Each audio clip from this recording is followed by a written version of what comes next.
मेरा नाम रोशनी है और यह मेरी जिंदगी की एक दर्द भरी कहानी है। मैं तपती रेत पर बैठी थी और दूर कहीं देख रही थी, सोच रही थी आज मेरे साथ क्या होगा, क्योंकि आज वह दिन था जब मेरी जिंदगी का फैसला होने वाला था। मैंने अपनी जिंदगी में बहुत ही ज्यादा मुश्किल समय देखा था, जबकि मेरी उम्र बहुत कम थी। मेरी उम्र तो गुड़ियों से खेलने की किस्मत मेरे साथ खेल रही थी, क्योंकि एक बहसी इंसान ने मुझे इस जगह पर पहुंचाया था जहां से ना मैं आगे जा सकती थी न पीछे। मैंने अपने पेट पर हाथ रखा और अपने पेट में हरकत करते बच्चों को महसूस किया था।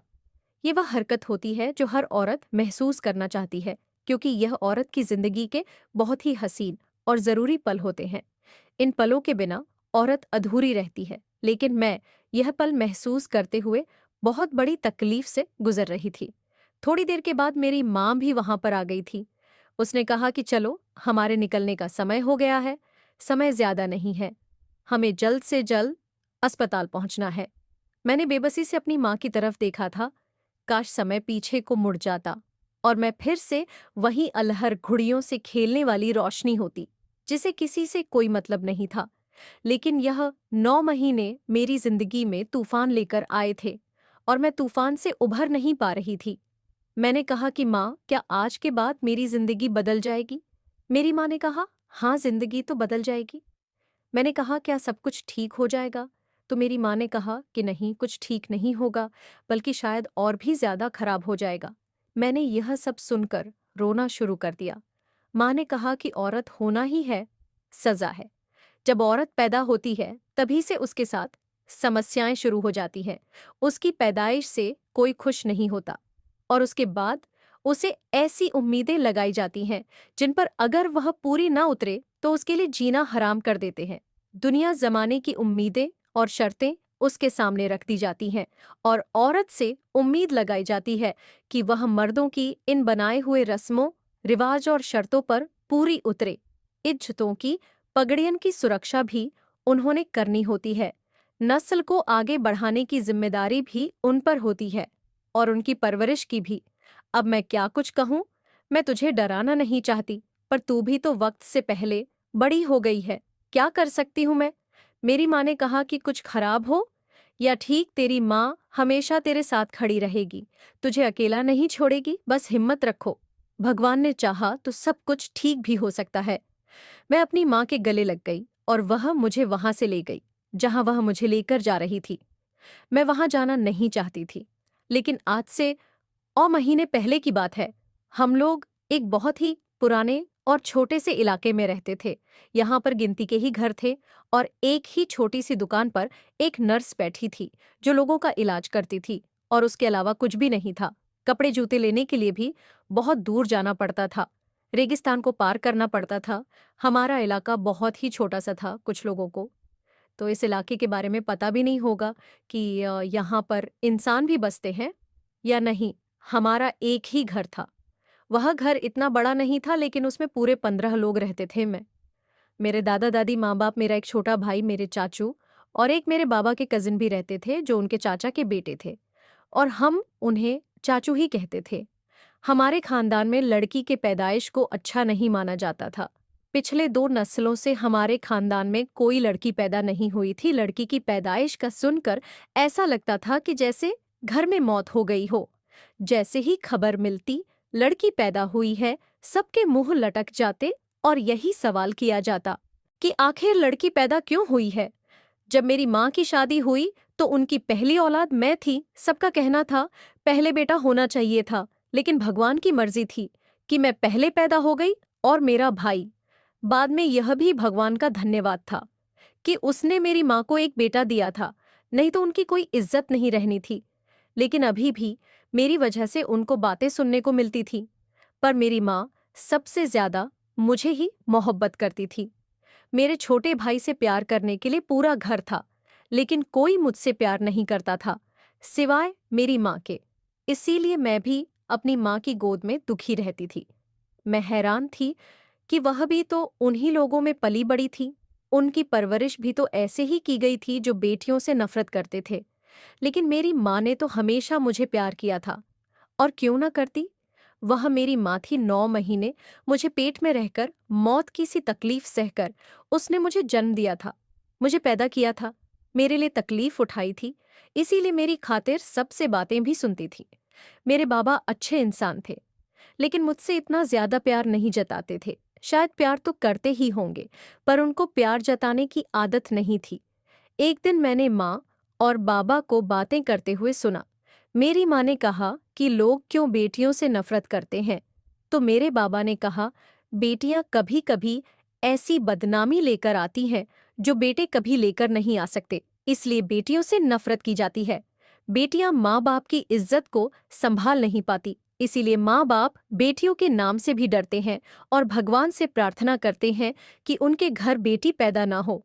बेटियां न समझ, नादान मासूम होती हैं और एक छोटी सी गलती से अपनी इज्जत को तार तार कर देती हैं, जो उनके माँ बाप के लिए एक बहुत बड़ा दाग होता है, जो जिंदगी भर नहीं मिटता। बस हम लोग भी इसीलिए बेटियों के नाम से डर जाते हैं। मेरी माँ ने बाबा से कहा, लेकिन अगर बेटियों से नफरत करोगे तो फिर बहू कहाँ से लेकर आओगे? वह भी तो किसी की बेटियां ही होती हैं। अगर बेटियों को पैदा होने से पहले ही मार दिया जाएगा तो फिर बेटों की शादी किस करेंगे? फिर तुम्हारे वंश को आगे कौन चलाएगा? मेरे बाबा ने कहा। ये बात तो बड़ी गहरी है और समझने वाली भी है, लेकिन बस जो हो रहा है वही होता रहेगा। हम दूसरे लोगों की सोच को बदल नहीं सकते। मेरी माँ ने कहा, हमारी बेटी हमारी इज्जत पर अब भी कोई आंच नहीं आने देगी, और आप भी वादा करें कि हमारी बेटी पर आप भी कोई तकलीफ नहीं आने देंगे। बाबा ने कहा, पागल हो गई हो, क्यों आएगी उस पर? कोई आंच मेरी औलाद है, मेरा खून है, मैं हमेशा उसका ख्याल रखूंगा। यहाँ पर सब लोग बेटी को बुरा समझते हैं तो क्या हुआ, लेकिन मैं तो बुरा नहीं समझता। मेरी तो कोई बहन भी नहीं है और मेरी कोई बुआ भी नहीं है। हमारे खानदान में 2 नस्लों के बाद बेटी पैदा हुई है। मेरे खानदान के लोगों को बेटी से मोहब्बत नहीं होगी, लेकिन मुझे तो है। वह हमारी औलाद है पागल। हम क्यों ना उसका ख्याल करेंगे अपने माँ बाबा? की बातें सुनकर मेरी आंखों में आंसू आ गए। मुझे विश्वास था मेरे माँ बाबा जब तक मेरे साथ हैं सब कुछ ठीक ही रहेगा। मैं घर में सबके काम किया करती थी। वह लोग मुझसे प्यार तो नहीं करते थे, लेकिन मुझे काम जरूर करवाते थे। पर मेरे अमन चाचू, जो मेरे बाबा की कजन थे, उनका नाम अमन था, वह अच्छे थे।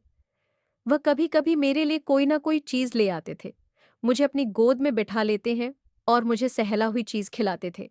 लेकिन मेरी दादी उनको भी मना करती थी, कहती थी घर में और भी बच्चे हैं, उनके लिए लाया करो, इसी के लिए क्यों लेकर आते हो, मत लेकर आया करो। जिन पैसों से इसके लिए चीज लाते हो, वह पैसे मिलाकर अपने बेटे के लिए और अपने भतीजे के लिए कोई अच्छी चीज ले आया करो। वो तो लड़के हैं, उनको अच्छा खाने पीने की जरूरत है, इसका क्या है, इसे तो घर में ही रहना होता है। दादी की ऐसी बातों पर मेरे आंखों में आंसू भरते थे और यह सच ही था। दादी ने कभी मुझे बाहर नहीं निकलने दिया था। घर के जितने भी लड़के थे सब स्कूल जाते थे, लेकिन मुझे स्कूल जाने की अनुमति नहीं थी। दादी का कहना था, पढ़ लिख कर क्या करना है तुझे, चूल्हा चौका ही संभालना है, वही सीख। लेकिन मेरा बहुत मन होता था पढ़ाई करने का। मैं अपने भाइयों की कॉपी किताबें रात को उनके बैग से चुपके से निकाल लेती थी और खुद ही उनकी तस्वीर देखकर अपने मन से कहानी बना बनाकर पढ़ने लगती थी। मेरी माँ ने जब मेरी पढ़ाई का शौक देखा तो वह मुझे स्कूल में तो नहीं डाल सकी, लेकिन घर पर ही मुझे पढ़ाने लगी थी। मैं भी दिल लगाकर पढ़ाई करती थी। दादी को यह भी गवारा नहीं हुआ था, तो मेरी माँ ने मुझे रात में पढ़ाना शुरू कर दिया। वह मेरे भाई का बैग उठा लाती और रात को 1-2 घंटा मुझे पढ़ा दिया करती थी। मेरी दादी तो मुझसे सारे काम करवाती थी, लेकिन प्यार मुझे बिल्कुल भी नहीं करती थी। एक दिन हमने किसी शादी में जाना था, तो मेरी दादी ने कहा कि इसको लेकर नहीं जाएंगे वरना सब पूछेंगे कि यह तो बेटी है, आप लोगों के खानदान में 2 नस्लों के बाद बेटी पैदा हो गई, कितनी अजीब बात है, संभाल कर रखना, कहीं तुम्हारे खानदान की नाक ना कटवा दे। मेरी माँ ने कहा कि हम इसको अकेला भी तो नहीं छोड़कर जा सकते। दादी ने कहा, कोई बात नहीं, अकेला छोड़कर जाएंगे तो क्या हो जाएगा, खुद से खाने पीने वाली बच्ची है, इतनी छोटी भी नहीं है जो अकेली डर जाएगी। और 2 ही घंटे की बात है, 2 घंटे बाद हम वापस आ जाएंगे। मेरी माँ मुझे अकेला छोड़कर जाना नहीं चाहती थी। मेरी माँ ने कहा कि फिर आप लोग जाएं, मैं भी नहीं जाती। मैं और मेरी बेटी घर पर ही रह लेंगे। पर मेरी दादी ने कहा कि तुम इस घर की बहू हो, तुम साथ नहीं आओगी तो लोग बातें बनाएंगे, तुम्हारा चलना जरूरी है। मैंने अपनी माँ से कहा कि माँ आप चली जाए, मुझे कोई समस्या नहीं होगी, सिर्फ 2-3 घंटे की तो है, मैं रह लूंगी, मैं सो जाऊंगी और जब तक सोकर उठूंगी आप लोग आ चुके होंगे। मेरी माँ ने मुझे गले लगाकर प्यार किया, मुझे समझाने लगी कि अंदर से कमरे को कुंडी लगाकर सोना। मेरी दादी ने यह बात सुन ली। मेरी दादी ने कहा कि क्यों यह क्या किसी पर आए कि घर में बैठी है जो तू इस तरह की बातें कर रही है। मेरी माँ ने कहा कि आप यह बातें नहीं समझें, क्योंकि आप बेटी की माँ नहीं हैं, मैं इसकी माँ हूँ। ये मेरी बेटी है, इसलिए मुझे ज्यादा पता है, मुझे इसकी ज्यादा परवाह है। मेरी दादी ने कहा, अच्छी बात है कि मैं किसी बेटी की माँ नहीं हूँ, और तुम्हारी अगर बेटी है तो तुम्हें इस बात पर शर्मिंदगी होनी चाहिए, गर्व नहीं होना चाहिए। मेरी माँ उनके साथ बहस नहीं करना चाहती थी, इसलिए खामोश हो गई। लेकिन मुझे छोड़कर जाना पड़ा, क्योंकि वह इस खानदान की सबसे बड़ी बहू थी। अगर वह नहीं जाती तो वाकई लोग बातें करते। मेरा दिल तो बहुत था शादी में जाने का, लेकिन मेरी माँ मजबूरी के कारण मुझे कहीं लेकर जाती ही नहीं थी। अगर वह ले भी जाती तो लोग मुझे देखते ही बातें बनाते थे। मैं घर में ही बैठ गई। माँ ने कहा था अंदर से कुंडी लगा लेना, लेकिन मैं कुंडी लगाना भूल गई। मैंने कुंडी इसलिए भी नहीं लगाई थी क्योंकि मैं सोने के इरादे से नहीं लेटी थी। मेरा इरादा था थोड़ी देर आराम करने के बाद अपने लिए खाना बनाऊंगी, खाना खाने के बाद ही सोने के लिए लेट होंगी और तभी कुंडी भी बंद कर लूंगी। लेकिन मैं जब लेती हूँ तो मुझे नींद आ गई और मैं सो गई। जब सोकर उठी तो मैं बिस्तर पर ही पड़ी हुई थी। मैं अभी अभी उठी थी। 10 मिनट ही गुजरे थे कि मेरी माँ आ गई। आते ही मुझे पूछा, सब कुछ ठीक है? मैंने कहा, हाँ सब कुछ ठीक है माँ, आप तो बेकार में इतना डरती हैं। देखिए, मैं जैसे ही सोकर उठी आप लोग आ भी गए। मुझे तो पता ही नहीं चला कि आप लोग कब गए और कब आ गए। बस मैं तो सो ही गई थी, लेकिन रात तक मुझे बुखार हो गया था। मेरी माँ ने कहा, लगता है मेरी बच्ची बेचारी अकेली रह गई थी इसलिए डर गई है और उसको बुखार हो गया है। मेरे बाबा मेरे लिए दवाई लेकर आए थे। दिन इसी तरह गुजरते जा रहे थे। अब मेरी तबीयत बहुत ज्यादा खराब रहने लगी थी।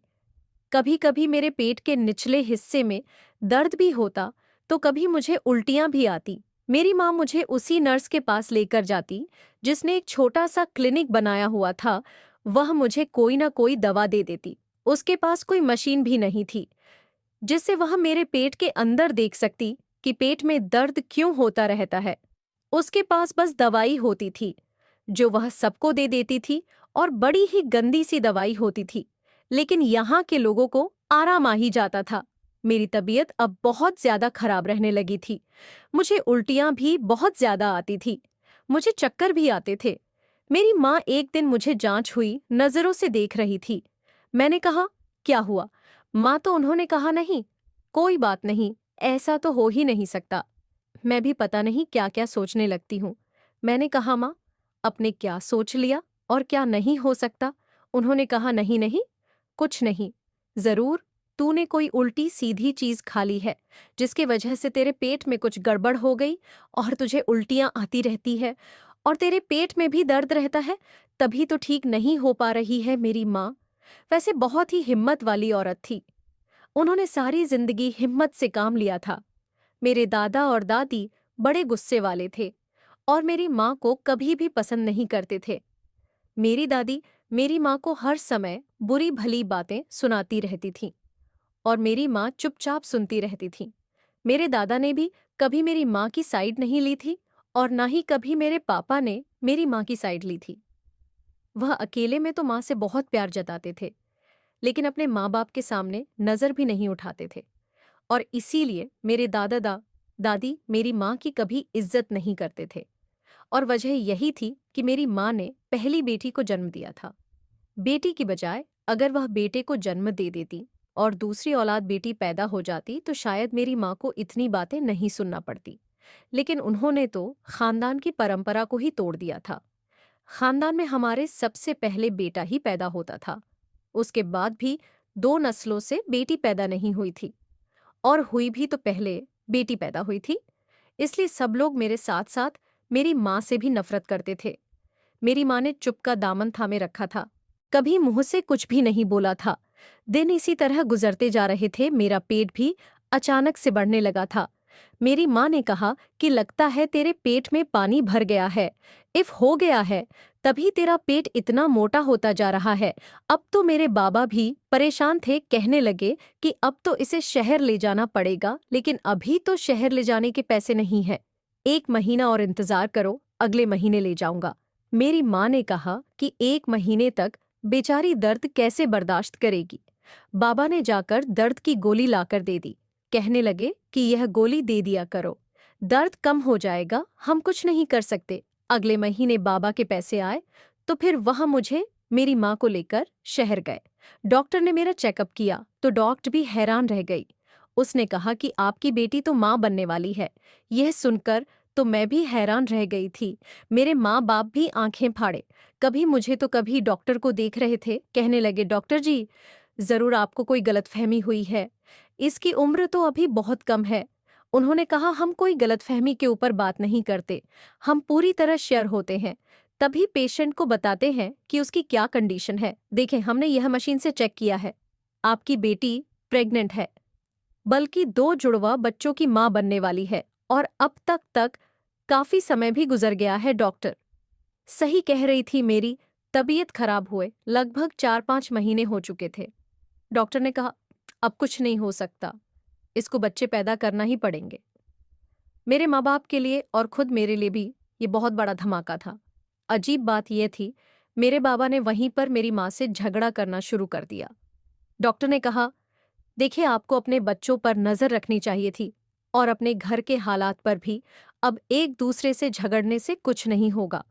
अगर आप लोग कुछ और सोच रहे हैं तो दिमाग से निकाल दो, नहीं तो आपकी बेटी की जान को खतरा होगा। आपकी बेटी को खून की बहुत कमी है और उसकी उम्र भी बहुत कम है। मेरे बाबा सर पकड़े बैठ गए। मेरी माँ ने भी रोना शुरू कर दिया। मेरे बाबा ने मेरी माँ को कहा कि तू कैसी औरत है, तुझे पता नहीं चला तेरी बेटी के साथ क्या हो रहा है। मेरी माँ ने कहा, मुझे कैसे पता चलता, मेरा दिमाग इस तरफ गया ही नहीं था, ये तो इतनी छोटी बच्ची है। डॉक्टर ने कहा, आजकल उम्र से कोई फर्क नहीं पड़ता, इतनी छोटी बच्चियां भी माँ बन सकती हैं, आप लोगों को ध्यान रखना चाहिए था। मेरे बाबा अब तक सर पकड़े बैठे थे और मेरी माँ फुट फुट कर रो रही थी। कुछ ही घंटे बाद हम घर आ गए थे। घर आकर मेरी माँ ने भी मुझे ही डांटना शुरू कर दिया। मुझसे पूछा कि बता, ये सब कुछ कैसे हुआ। वह मुझे अजीब अजीब तरह के सवाल कर रहे थे जिनकी मुझे समझ भी नहीं आ रही थी, क्योंकि जो मेरी उम्र थी वह यह बातें समझने की उम्र नहीं थी। मुझे पता भी नहीं चल रहा था। ये बात घर वालों को पता चल गई। घर में बहुत बड़ा बवाल मच गया था। बाबा ने मुझे बहुत गुस्सा किया था। बाबा के गुस्से को देखकर मैं बहुत ज्यादा डर गई थी। लेकिन जब मेरे दादा मुझे मारने के लिए आगे बढ़े तो मेरे बाबा ने उनका हाथ रोक लिया। उन्होंने कहा कि बच्ची है, उसे खुद नहीं पता उसके साथ क्या हुआ है, आप इस पर हाथ मत उठाएं। मेरे दादा ने कहा, हाथ नहीं उठाएंगे तो इसको घर से निकाल देना चाहिए, यह तो हम सबके लिए बदनामी का कारण बनी। लेकिन मेरे बाबा ने मुझे कोई और नुकसान नहीं पहुंचाने दिया। लेकिन मेरी और मेरी माँ की हालत अब उस घर में और भी ज्यादा खराब हो गई थी। मेरी चाचा, मेरी दादी मेरी माँ को दिन रात बातें सुनाती। मेरी माँ हर वक्त रोती रहती, मुझे भी पूछती है कि आखिर तूने क्या किया है। मैंने उन सबको बताया, मुझे कुछ नहीं पता। मेरी माँ ने गुस्से में मुझ पर हाथ भी उठाया, क्योंकि मेरी वजह से उनको बातें सुनाई जाती थीं, लेकिन बाद में मेरी मदद भी करती थी। मुझे दर्द होता था तो मुझे दवाई भी देती, मेरी मालिश भी करती थी, मेरा सर भी दबाती थी। मेरे बाबा कहते थे, अभी तो यह बात गांव वालों को पता चलेगी तो न जाने क्या होगा, क्या करेंगे हम लोग। कुछ महीने और गुजर गए। हम दोबारा डॉक्टर के पास गए। मेरे बाबा ने डॉक्टर से पूछा, क्या ऐसा नहीं हो सकता किसी तरह यह पता चल जाए कि इन बच्चों का बाप कौन है। तो डॉक्टर ने उनको कहा कि बिल्कुल ऐसा हो सकता है, आपको अपने आसपास के लोगों का एक टेस्ट करवाना होगा, जिसके बाद ये पता चल जाएगा कि बच्चों का बाप कौन है। लेकिन यह तभी पता चलेगा जब बच्चे इस दुनिया में आ जाएंगे। मेरे बाबा ने कहा हम वो टेस्ट जरूर करवाएंगे, और जिसने मेरी बच्ची के साथ इतना बड़ा पाप किया है, मैं उसे सजा भी जरूर दिलवाऊंगा। हम गरीब लोग हैं, लेकिन इतने भी बेवकूफ नहीं कि हम यह पता ना कर सके कि हमारे घर में ये कयामत कौन लेकर आया है। किसने हमारे साथ ये जुल्म किया है, किसने मासूम बच्ची के साथ इतना बड़ा जुल्म कर दिया और उसका दिल नहीं कांपा। मैं उसको जान से मार डालूंगा। बस अब इंतजार था कि कब वह दिन आएगा। लेकिन उस दिन के बाद भी तो मेरी जिंदगी में कुछ अच्छा होने वाला नहीं था। मैं तो अभी खुद बच्ची थी और 2 बच्चों की माँ बनने वाली थी। मेरी माँ भी पूरा दिन उदास रहती, परेशान रहती, रो रो कर उन्होंने अपना हाल खराब कर लिया था। बाबा समझाते, अब जो है जैसा है यही हमारी जिंदगी है। कुछ भी कहो, वह हमारी औलाद है। हम उसे मौत के मुंह में नहीं फेंक सकते। उसके साथ जो कुछ भी हुआ है हमें वह स्वीकार करना होगा। जब मेरे बाबा को अपने ही खानदान वालों ने ज्यादा बातें सुनाना शुरू कर दी, तो मेरे बाबा ने कहा कि मैंने पता लगाने का तरीका निकाल लिया है कि बच्ची के साथ यह पाप किसने किया है, और जब पता चल जाएगा तो मैं उस इंसान को जिंदा नहीं छोड़ूंगा। लेकिन उसके लिए इस घर के सारे लोगों का एक टेस्ट करवाना जरूरी होगा।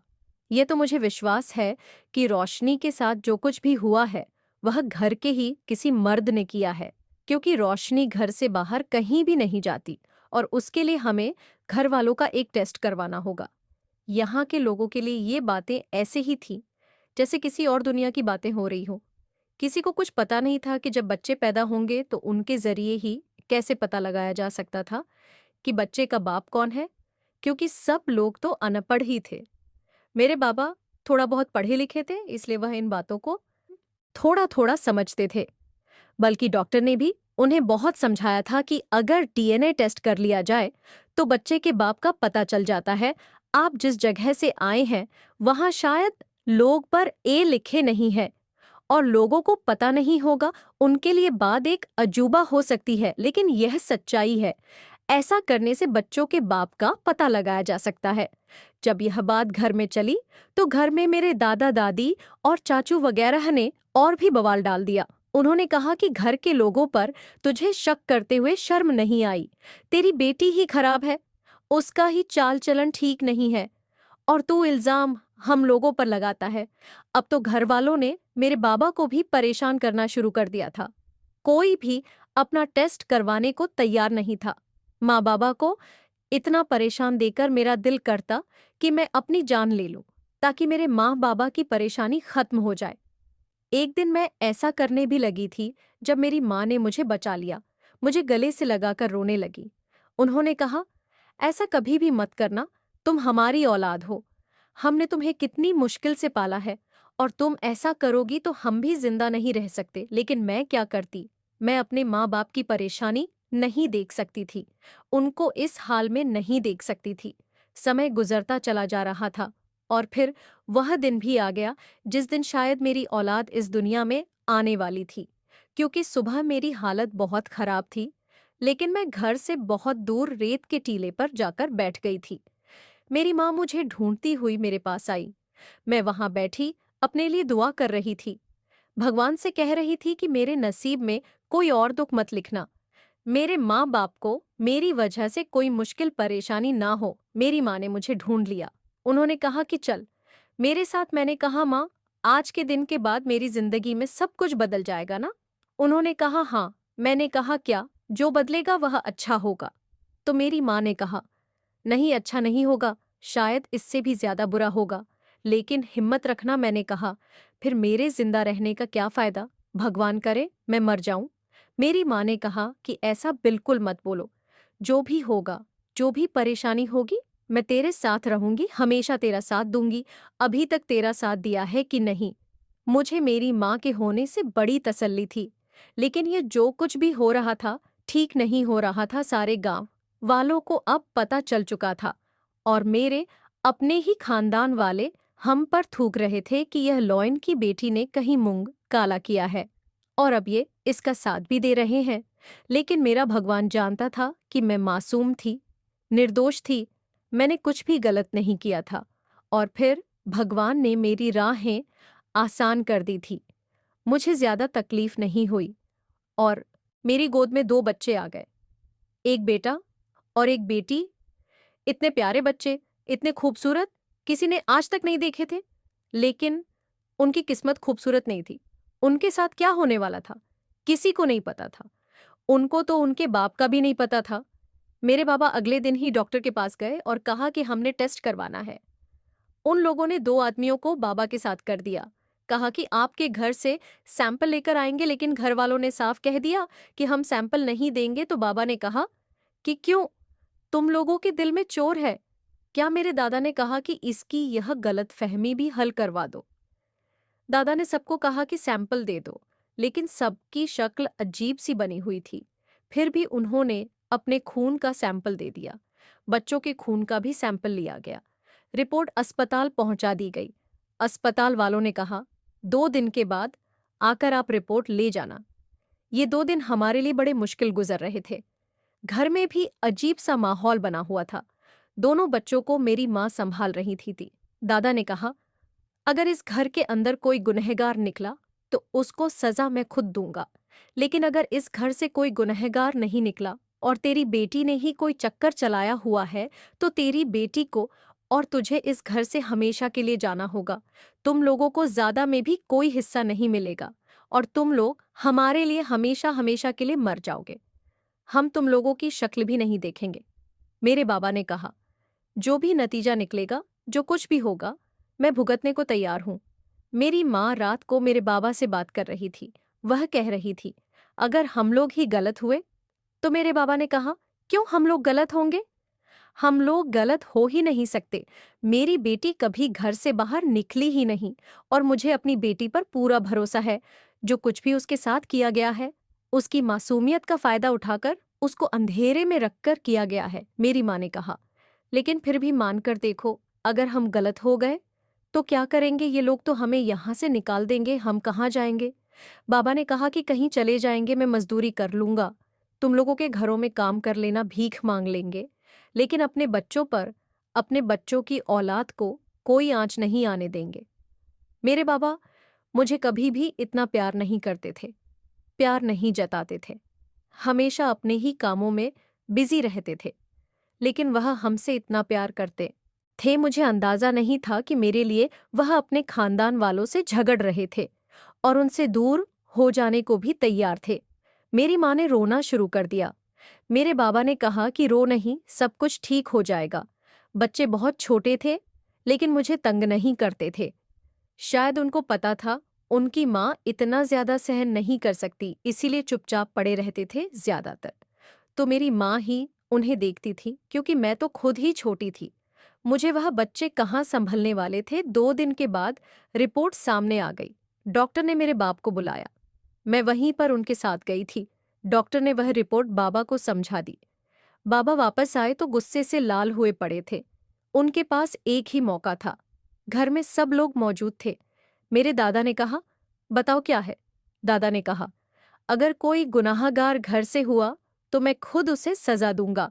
मेरे बाप ने कहा, तो फिर सजा देने के लिए तैयार हो जाओ, क्योंकि जिसने मेरी बच्ची के साथ यह सब कुछ किया है वह इसी घर में रहता है। मेरे साथ जुल्म करने वाला कोई और नहीं, बल्कि मेरे बाबा का कजिन था, जिसको मैं चाचू बोला करती थी। और ये उसी दिन की बात थी जब मेरी माँ मुझे घर पर छोड़कर चली गई थी और मैं घर पर अकेली थी और ये सब लोग शादी में चले गए थे। मेरे बाबा ने अमन का ग्रेवा पकड़ लिया और उसे मारना शुरू कर दिया। मेरे दादा ने उसको छुड़ाया और कहा कि मैं खुद उसको सजा दूंगा। मेरे दादा ने ना सिर्फ उसको बल्कि उसके बाप को, यानी मेरे बाबा के चाचा को भी, और उनकी पूरी फैमिली को घर से निकल दिया और कहा कि आप लोगों का अब हमारे साथ कोई संबंध नहीं रहा। आप लोगों को आपका कोई हिस्सा भी नहीं मिलेगा। उन्होंने कहा, हम कैसे करेंगे? तो मेरे दादा ने कहा कि तुम्हारा हमारा हर रिश्ता खत्म हो गया है। तुम्हें यह नीच काम करते हुए जरा भी शर्म नहीं आई। मेरे चाचा और दादा ने भी हमसे माफी मांगी, मेरी माँ से भी माफी मांगी। फिर उन्होंने मेरे सर पर हाथ रखकर मुझे गले से लगा लिया। उनकी आंखों में भी आंसू आ गए। अब उनको महसूस हुआ हम लोग कितनी बड़ी तकलीफ से गुजरे थे। दादा कहा कि मैं हूं अभी जिंदा, जब तक मैं हूं तब तक कोई परेशानी नहीं होगी। उन्होंने पूरे कारोबार का इंचार्ज मेरे बाबा को बना दिया और अब मेरे बाबा ही सारे घर को संभालते थे। हमें किसी चीज़ की कोई कमी नहीं होती थी। बच्चों को भी सब लोग मिलकर संभालते थे, मेरी माँ को भी सब लोग इज़्ज़त देने लगे। उन्होंने कहा कि तुम लोग वाक़ई बहुत अच्छे हो। अपनी औलाद के लिए तुम लोगों ने क्या कुछ नहीं किया। ये अच्छे माँ-बाप होने की निशानी है और अच्छे माँ-बाप को ना कोई डर होता है और ना ही कोई चिंता होती है। अब मेरे दोनों बच्चों को मेरे घरवालों ने अपना लिया था और उनके नाम भी रख दिए गए थे। मेरे दादा-दादी, चाचा, मेरे बाबा, मेरी माँ, सब लोग खुश थे। बच्चों के आने से हमारे घर में और भी ज्यादा रौनक हो गई थी। उन बच्चों का इसमें कोई दोष नहीं था, इसीलिए बच्चों को किसी ने हीन भाव की नजर से नहीं देखा था, बल्कि उन्हें हाथों हाथ लिया था। वह बच्चे हमारे लिए बहुत ही शुभ साबित हुए थे। बच्चों का आना था कि हमारा कारोबार दिनों दिन चमकने लगा था। देखते ही देखते हमारा कारोबार शहर में फैलता चला गया और पैसे की घर में खूब रेल-पेल हो गई थी। कुछ ही समय बाद हमने वह गांव छोड़ दिया और शहर जाकर अपना घर बना लिया। अब मेरे बच्चे बड़े हो गए हैं। मेरा बेटा और बेटी 5-5 साल के हो गए हैं। मेरी माँ ने लोगों को यही कहा है कि यह मेरे बच्चे हैं और मेरे बच्चे भी मुझे दीदी कहकर ही बुलाते हैं और मेरी माँ को अपनी माँ समझते हैं। उन्होंने कभी मुझे महसूस नहीं होने दिया कि मैंने बच्चों को जन्म दिया है। खुद माँ बनकर उन बच्चों की परवरिश की थी और मैंने उन बच्चों को जन्म देकर खुलकर सांस ली थी। मैंने अपना बचपन भी जिया और मैं जवान भी हो गई। मेरी माँ ने साफ कह दिया, जब तेरी शादी करेंगे तो यह बच्चे मेरे पास रहेंगे, तू इन्हें अपने साथ लेकर नहीं जाएगी। मुझे भी विश्वास था कि इन बच्चों की परवरिश मेरी माँ के अलावा कोई अच्छे से कर ही नहीं सकता। मेरे दादा ने फैसला लिया कि हम रोशनी की शादी वही करेंगे जो सच्चाई जानने के बाद रोशनी को स्वीकार करेगा, क्योंकि अगर हम उन लोगों को अंधेरे में रखकर शादी कर देंगे और बाद में सच्चाई खुली तो रोशनी का घर उजड़ सकता है और हम नहीं चाहते रोशनी पर दोबारा से दुखों के पहाड़ टूटे। और शायद भगवान ने मेरी किस्मत में सुख लिखा था। मेरे लिए रिश्ता आया। मेरी उम्र 24 साल हो चुकी थी और मेरे बच्चों की उम्र 12 साल थी। मेरे लिए जो रिश्ता आया उसे सारी सच्चाई बता दी गई थी और उसे इस रिश्ते से कोई भी प्रॉब्लम नहीं थी। लड़के ने साफ कह दिया कि जो कुछ हुआ रोशनी के बचपन में हुआ था वह मासूम थी, उसकी कोई गलती नहीं थी। फ्रेम पहले से शादीशुदा था, लेकिन उसकी पत्नी मर चुकी थी। उसकी 1 साल की बच्ची भी थी। वह अपनी बच्ची की खातिर ही शादी करना चाहता था। मुझे भी इस रिश्ते से कोई इनकार नहीं था। जल्दी ही मेरी और प्रेम की शादी हो गई थी। मैंने प्रेम की बेटी को अपनी बेटी की तरह अपना लिया था। मैं अपने बच्चों को भी अपने साथ लाना चाहती थी। संजय को भी इस बात पर इनकार नहीं था, लेकिन मेरी माँ ने मेरे सामने हाथ जोड़ दिए। कहने लगी, रोशनी, ऐसा जुल्म मत कर। इन बच्चों को भले ही तूने जन्म दिया है, भले यह किसी की पाप की निशानी है, लेकिन मैंने कभी इन्हें पाप नहीं समझा। हमेशा अपनी औलाद बनाकर उनकी परवरिश की है। अब मैं इनके बिना नहीं रह सकती। इन्हें मेरे पास रहने दे। और यह बच्चे भी मुझे ही अपनी माँ समझते हैं। मुझे भी अपनी माँ पर भरोसा था कि मेरी माँ मेरे बच्चों की बहुत ही अच्छी परवरिश करेंगी। इसीलिए मैंने अपने बच्चों को अपनी माँ के पास ही छोड़ दिया। मैंने भी प्रेम की बच्ची को माँ की ममता दी थी और मेरी ममता को सुकून मिला था। संजय ने मुझे पत्नी होने का सम्मान और प्यार दोनों दिया था। मैं बहुत खुश थी। भगवान ने मेरी किस्मत में दुख लिखे थे तो सुख भी लिख दिया था, लेकिन जो गलत करता है उसके साथ गलत ही होता है। पापा का वह कजन अमन जिसने मेरे साथ पाप किया था, वह अपनी फैमिली के साथ कहीं जा रहा था। रास्ते में उसका एक्सीडेंट हुआ और अपने दोनों पैर उस हादसे में गंवा बैठा। उसके दोनों बच्चे भी उस हादसे का शिकार हो गए। उसकी पत्नी भी उसे छोड़कर चली गई। अब वह अपने बूढ़े माँ बाप के साथ एक पुराने से मकान में रहता है और अपने लिए मौत मांगता है। रो रो कर चीखता है और कहता है, मुझे रोशनी से मिलना है, उससे माफी मांगनी है, लेकिन मैं उसका मुंह भी देखना नहीं चाहती, जिसने मुझसे मेरा बचपन छीन लिया था, जिसने मुझे इतने दुख दिए थे कि मैं उन दुखों से निकल नहीं पा रही थी। लेकिन मेरा भगवान बहुत बड़ा है। उसने मुझे दुखों से निकाला था। मेरे माँ बाप के रूप में मेरा भगवान मेरे साथ हमेशा था और मुझे खुशियां भी दी थी। दोस्तों, आप लोगों को क्या लगता है क्या मुझे अमन को माफ कर देना चाहिए या उसे उसके हाल पर छोड़ देना चाहिए क्योंकि भगवान ने उसके लिए यही सजा चुनी है? दोस्तों, आज की हमारी यह कहानी आपको कैसी लगी? कमेंट बॉक्स में जरूर बताना। पसंद आई हो तो प्लीज लाइक करना। रोज एक नई कहानी सुनने के लिए हमारे चैनल को भी सब्सक्राइब करना।